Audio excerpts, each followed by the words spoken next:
EE World, I'm Martin Rowe. At the 2022 International Microwave Symposium in Denver, I visited the Samtec booth where I had an opportunity to speak with David Baran, who is the product marketing manager for Samtec.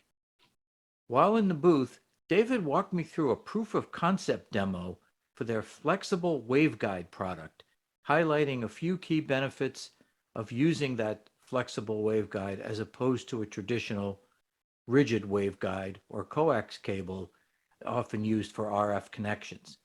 Samtec's flexible waveguide is planned for release early in Q1 of 2023. Really, when you start to get 50 to 60 gigahertz, coax solutions start to have a little bit too much loss. An 047 solution can get you all the way up to 110 gigahertz, but you start to get losses at about 10 to 12 dB per meter.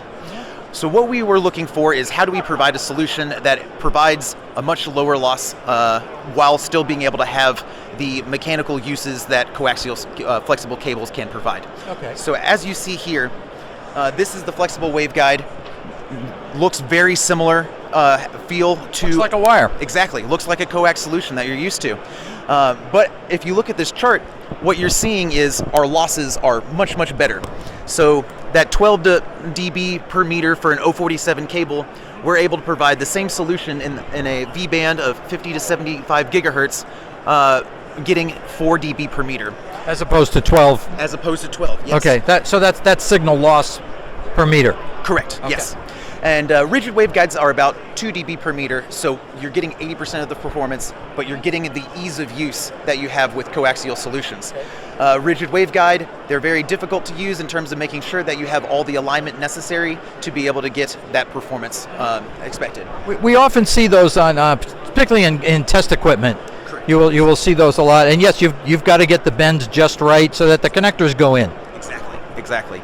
So what we're showing here is a test from one of our customers, Vubic. They have a demonstration of a point-to-point micro base station, something you would typically see with like a 5G antenna system. Typically, you would have the antenna horn mounted directly to the printed circuit board, and to ensure that you're getting the maximum performance from point to point, you would have to move the entire antenna or the entire printed circuit board to get the alignment necessary from point to point. What a flexible waveguide allows you to do is to only motorize and only move the antenna system, and it does not need to be attached then directly to the printed circuit board.